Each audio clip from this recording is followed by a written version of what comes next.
తాకట్లో ఉన్న మీ బంగారాన్ని విడిపించి ఆ రోజు ఆన్లైన్ రేటుకి కొంటాం. Sharma gold company. నమస్తే, వెల్కమ్ టు సుమన్ టీవీ. నేను పద్మిని. ప్రస్తుతంతో పాటు ప్రముఖ పంచాంగకర్త, వాస్తు జ్యోతిష పండితులు, హస్త సాముద్రిక నిపుణులు మేడికొండూరు విశ్వనాథ్ ప్రసాద్ గారు మనతో పాటు ఉన్నారు. మాట్లాడదాం. సార్ నమస్తే సార్.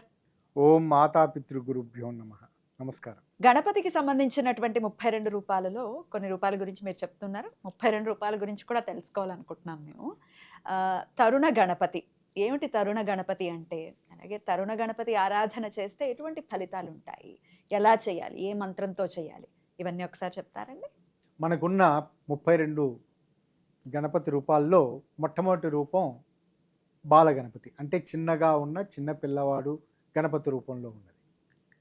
రెండవ రూపం తర్వాత రూపం అంటే బాల్య వ్యవస్థ నుంచి ఆ స్థితి నుంచి ఎదిగిన రూపం, అంటే యవ్వన రూపం, కౌమార రూపం, యవ్వన కౌమార రూపం.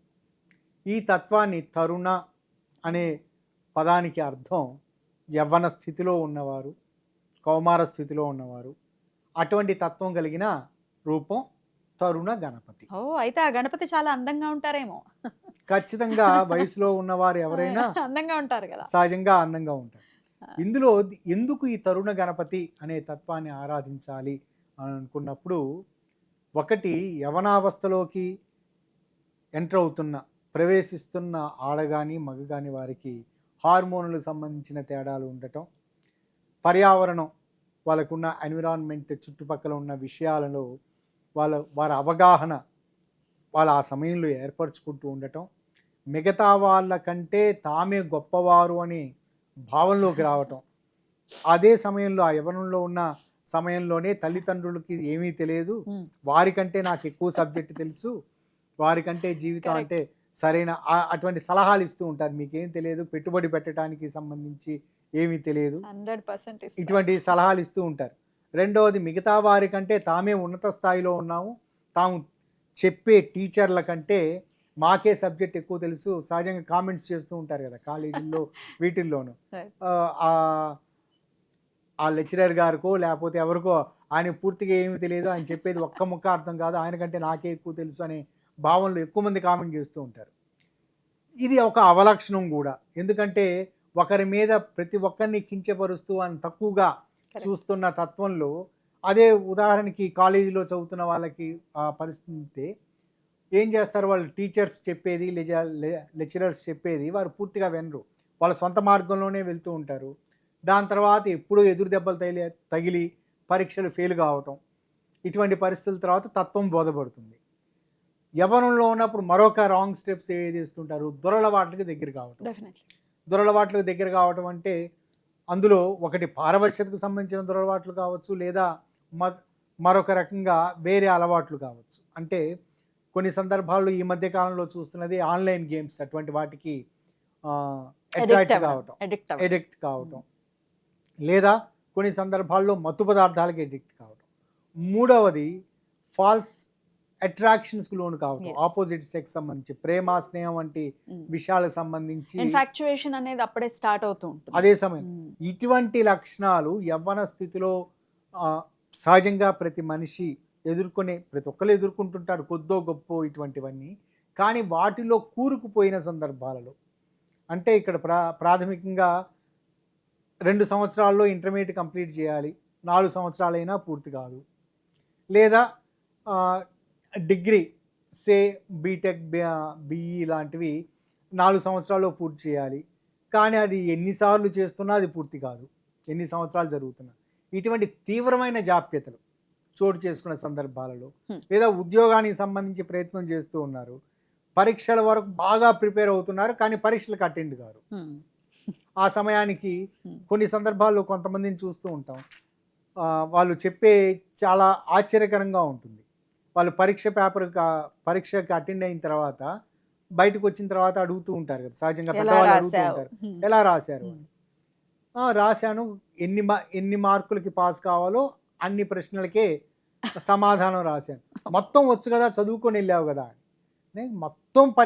మొత్తం నేను అన్నిటికీ సమాధానం రాస్తే మ్యాక్సిమం నాకు వచ్చేది 100కి 100 మార్క్స్ రావచ్చు, కానీ నేను పాస్ కావాల్సింది ఎంతకి 35 మార్కులు. అది ఎంతవరకు రాయాలో అంతవరకు రాశాను. మిగతా టైం వేస్ట్ ఎందుకు అక్కడ? క్రేజీ. పరీక్ష హాల్లో ఇటువంటి మానసిక స్థితి ఉన్నవారు ఉంటారు. ఇది వారు కొంత ప్లాన్డ్గా ఉంటారు. నాకు ఇన్ని మార్కులు వచ్చినా, నాకు 100 మార్కులు వచ్చినా అదే డిగ్రీ వస్తుంది, 35 మార్కులు వచ్చినా అదే డిగ్రీ వస్తుంది అనే ఒక మానసిక స్థితితోటి ఉండేవాళ్ళు ఉంటారు.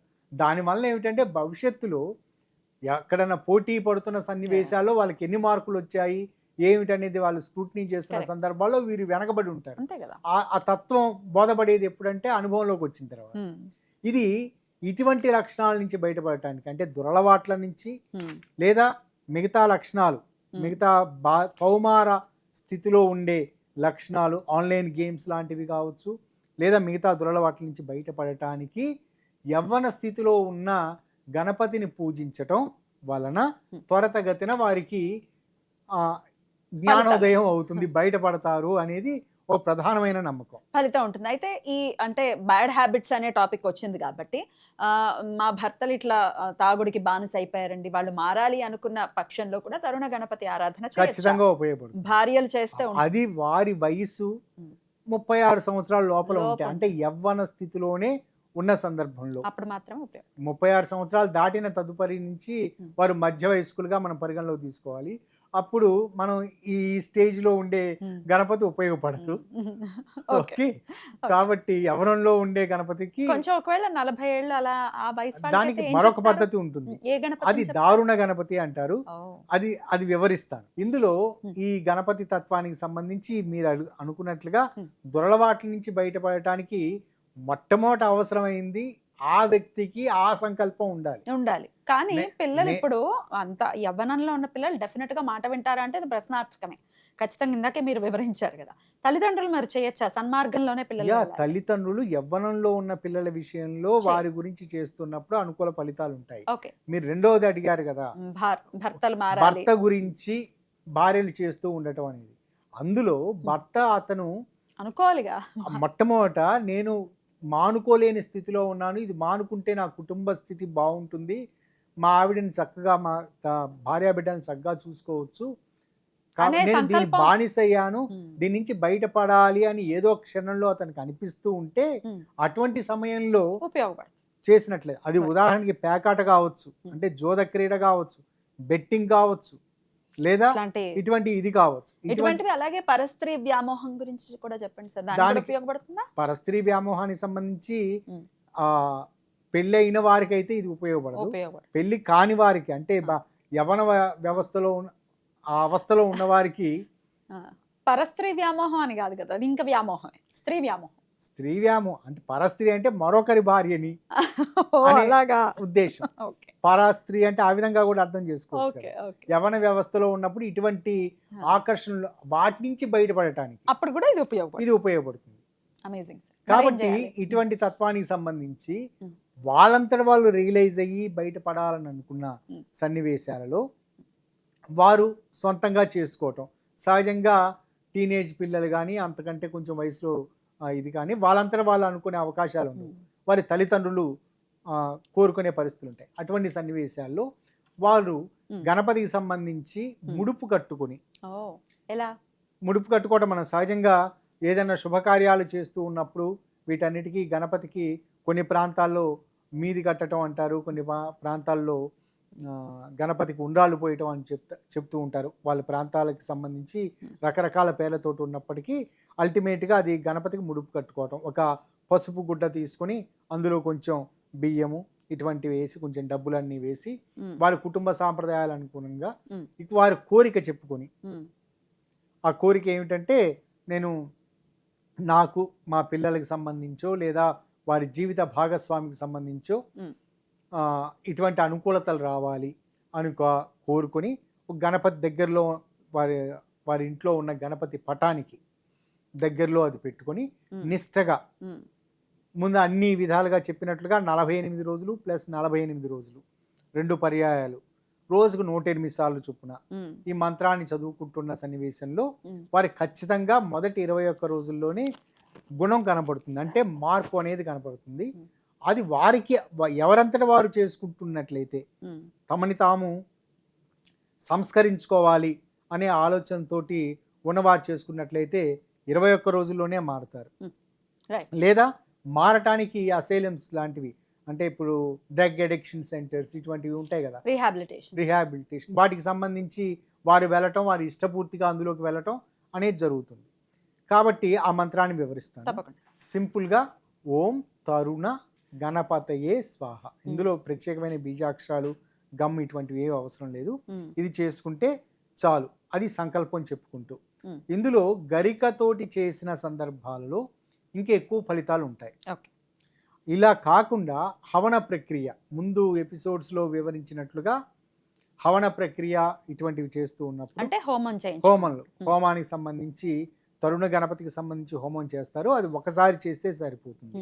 లేదా వారు ప్రత్యేకంగా ఇంకా ఎక్కువ దీక్ష కంకణ బద్దులై ఉన్నారనుకోండి, ఏదైనా చేయాలి ఇటువంటిది అనుకున్నారనుకోండి, ఒక పసుపు దారం తీసుకుని ఆ పసుపు దారాన్ని వారు ఈ ఇంట్లోనే ఈ మంత్రం చదువుకుంటూ వారి కోరిక ఇది, వాళ్ళ సంతానాన్ని గురించో, వారి సోదర వర్గాన్ని గురించో, లేదా వారి జీవిత భాగస్వామి గురించో ఏదో ఒకటి, వారి స్థితి నుంచి బయటపడాలి అని కోరుకొని ఆ కంకణాన్ని, దారాన్ని వారి చేతి కట్టిన తర్వాత పసుపు వస్త్రాలకు సంబంధించి ఏదైనా పసుపు సంబంధించిన ఏదైనా తీసుకుని కొంచెం ఎవలు అని, అదొక ధాన్య ఉత్పత్తి, ఎవలు అనేది దొరుకుతుంటాయి పూజా సామాగ్రి వాటిల్లో, ఎవలను హవనంలో వేయటం. హవనంలో వేసే ప్రక్రియ అంటే ఎక్కడైనా హవనం జరుగుతున్నప్పుడు ఎవలన్నా అందులో వేయండి, లేదా ముందు వివరించినట్లుగా ధునిలో ప్రదక్షిణాలు చేసి ఈ మంత్రం చదువుకుంటూ, ఇక్కడ కూడా బీజాక్షరాలు ముందు వివరించిన గణపతి తత్వానికి సంబంధించిన బీజాక్షరాలే ఉంటాయి. అటువంటి తత్వంతో ఆ మంత్రాన్ని చదువుకుంటూ ప్రదక్షిణాలు చేస్తూ కొన్ని ఒక చిటికెడు లేదా కొన్ని ఒక్కొక్క ప్రదక్షిణం అయిపోయిన వెంటనే ఒక మంత్రం చదువుతూ అట్లా వేయటం, లేదా ఒకే చోట స్థిరంగా నిలబడి ఒకసారి మంత్రాన్ని చదువుతూ ఎవలను ధునిలో వేయటం లేదా యజ్ఞంలో వేయటం. ధునికి ప్రదక్షిణం చేయాలి 108 సార్లు. అది కుదరని సందర్భంలో ఒకే చోట నిలబడి ధునికి నమస్కారం చేసుకుని లేదా యజ్ఞవాటికి నమస్కారం చేసుకుని 108 సార్లు వేయటం. ఒకసారి ఆ విధంగా చేస్తే సరిపోతుంది. అంటే ఒక పర్యాయం. ఆ మంత్రాన్ని వివరిస్తాను. ఓం శ్రీం హ్రీం క్లీం గ్లౌం తరుణ గణపతయే స్వాహ. ఇది దురలవాట్ల నుంచి బయటపడటానికి. ఇలా కాకుండా ఇంకా పాజిటివ్ సైడ్ ఆలోచించినట్లయితే, యవ్వనంలో ఉండి సాధించే క్రియలు లేదా వాటికి సంబంధించిన వృత్తులు ఏముంటాయి, పోలీసు, మిలిటరీ రంగాలకు సంబంధించి శారీరక దారుఢ్యం ఇది అవసరమైనది. ఎవరైనా పోలీసు వ్యవస్థలోకి వెళ్ళాలనుకునే ప్యాషన్ చాలామందికి ఉంటుంది. ఇటువంటి తత్వానికి కూడా అంటే దానికోసం ప్రిపేర్ అవుతున్నవారు, అంటే లైక్ మిలిటరీలోకి వెళ్ళాలని అనుకుంటున్న వారు కావచ్చు, లేదా మంచి పోలీసు ఉద్యోగం చేయాలని అనుకుంటున్నారు, శారీరక శ్రమ అవసరమయ్యే మిగతా వాటి క్రీడాకారులు కూడా అందులో శారీరక శ్రమ అవసరం కదా, వీటిల్లో ఉన్నత స్థాయికి చేరుకోవటానికి కూడా ఈ తరుణ గణపతి అనేది ఉపయోగపడుతుంది. ఇది ఎవరికి వారు చేసుకున్నట్లయితే, పోలీస్ శాఖలోకి వెళ్ళాలి అనుకునే వ్యక్తి అది తలుచుకుంటూ వారికి ప్రిపేర్ అవుతూ ఉన్నారనుకునే ఎగ్జామ్కి, ఖచ్చితంగా వారికి శారీరక దారుఢ్యం పెరుగుతుంది. వారికి అనుకోని విధంగా పోలీస్ శాఖలో ఎక్కడా దొరకని మంచి అవకాశాలు వారికి లభిస్తాయి. లేదా క్రీడా రంగానికి సంబంధించి క్రికెట్ కావచ్చు, టెన్నిస్ కావచ్చు, బ్యాడ్మింటన్ కావచ్చు, వాటెవర్ వాటికి సంబంధించి అనుకుంటూ ఉంటే వారికి ప్రత్యేకమైన గుర్తింపు లభించే అవకాశాలు, ఉన్నత అవకాశాలు ఉంటాయి. ఇక రెండవ తత్వం, వీరు దురలవాట్లకు సంబంధించి అనుకున్నాం, లేదా జటిలమైన పరిస్థితి ఉన్నది అని అనుకున్నాం. ఇటువంటి పరిస్థితులకు సంబంధించి వారు మామూలుగా చెప్తే వినరు. సహజంగా బాగా విపరీత దురలవాట్లకి లోనైన వ్యక్తి, విపరీతమైన తాగుడికి బానిస అయిన వ్యక్తి, తనకి మారాలని ఉన్న ఆ సమయానికి ఆ కోరికతోటి సాయంత్రం అయ్యేసరికో లేదా మరొక సందర్భంలోనో తాను నియంత్రించుకోలేని పరిస్థితుల్లో వాటికి దగ్గర అవుతూ ఉంటారు. కానీ తను బాధపడుతూనే మద్యం తీసుకోవటం ఉంటుంది. లేదా పేకాటకి సంబంధించో జోదక్రీడకి సంబంధించో ఇంకోసారి ఆడకూడదు అనుకుంటూ యుధిష్ఠిరులాగా ఉంటారు కొంతమంది. కానీ పోయిన చోటనే వెతుక్కోవాలనే లక్షణంతో ఈ ఒక్కసారి బెట్టింగ్ కాస్తేనో ఏదో ఓ వచ్చేస్తాయి డబ్బులు డబ్బులు వస్తాయనే ఆలోచనతో ఉంటారు. Yeah. ఇటువంటి సందర్భంలో వాళ్ళని సంస్కరించి వాళ్ళని గట్టిగా నిలదీసి అంటే వారి మీద బలప్రయోగం చేసి తీసుకురావాల్సిన పరిస్థితులు ఉంటాయి. కుటుంబ సభ్యులు పొరపాటును కూడా బయటికి వెళ్ళటానికి వీల్లేదు అని అంటే వాళ్ళు మనసులో ఆ ఇష్టం ఉంటుంది కదా, దురలవాటు మానుకోవాలనే ఇష్టం ఉంటుంది, కానీ బలహీనత కారణంగా వెళ్తూ ఉంటారు. అటువంటి సందర్భంలో కుటుంబ సభ్యులు వాళ్ళు బలవంతంగా తీసుకొస్తూ వారిని ఆ విధంగా ఉన్నట్లయితే కొంతకాలం కంట్రోల్లో పెట్టవచ్చు. ఇటువంటి తత్వమే గణపతికి తత్వం. దాన్ని దారుణ గణపతి అంటారు. ఈ తత్వం 32 రూపాయలకు సంబంధించిన తత్వం కాదు, కానీ తంత్రశాస్త్రంలో దీనికి సంబంధించిన ప్రత్యేకంగా దారుణ గణపతి అనేది ఉంది. ముఖ్యంగా టిబెట్, నేపాల్, ఉత్తర భారతదేశ ఆ ప్రాంతానికి సంబంధించి ఈ తత్వ ఆరాధకులు చాలామంది ఉన్నారు. ఈ దారుణ గణపతి అనే లక్షణం దేనికి ఉపయోగపడుతుందంటే కొంచెం కఠినంగా వ్యవహరిస్తూ వారిని సంస్కరించడానికి ఉపయోగపడుతుంది. తరుణ గణపతి లక్షణాలకు లాగానే కూడా ముందు వివరించినట్లుగా క్షిప్ర గణపతి అనే తత్వంలో మీకు గురువింద గింజలను ఉపయోగించడం అని చెప్పాను కదా, ఇక్కడ కూడా కానీ క్షిప్ర ప్రసాద గణపతిలో గురువింద గింజలను మనం హవనం చేయటం గురించి చెప్పలేదు. కానీ ఇక్కడ ఈ తరుణ గణపతి మంత్రాన్ని చదువుకుంటూ అది గురువింద గింజలను హవనంలో వేసిన సందర్భాలలో అది దారుణ గణపతి తత్వాన్ని సూచిస్తుంది. మంత్రం మట్టుకు తరుణ గణపతి మంత్రమే, కానీ వేసేది మట్టుకు హవనంలో వేసేది హవిస్సుగా అది వేసేది గురువింద గింజలు. వెంటనే వారికి ఏదో విధంగా అడ్డంకి కలగటం, అది కొంచెం నెగిటివ్ కావచ్చు.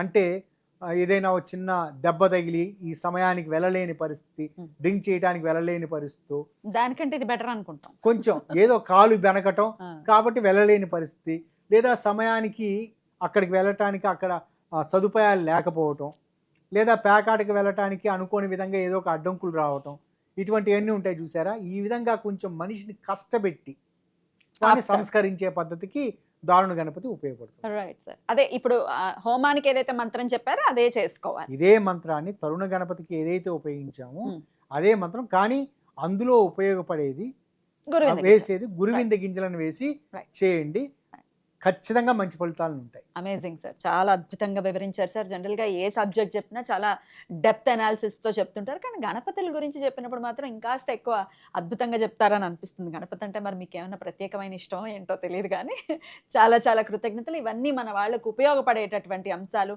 డెఫినెట్గా ఈ సమస్యల నుంచి బయటపడాలి. ఇంత జటిలంగా యవ్వనంలో ఉన్న పిల్లల్ని సంస్కరించడం అనేది చాలా చాలా అవసరం. అది వాళ్ళ కుటుంబానికే కాదు, యావత్ సమాజానికి కూడా అవసరం. కాబట్టి ఇప్పుడు చెప్పిన తరుణ గణపతి డెఫినెట్గా ఉపయోగపడుతుంది. చాలా చాలా కృతజ్ఞతలు సార్. నమస్తే. నమస్కారం.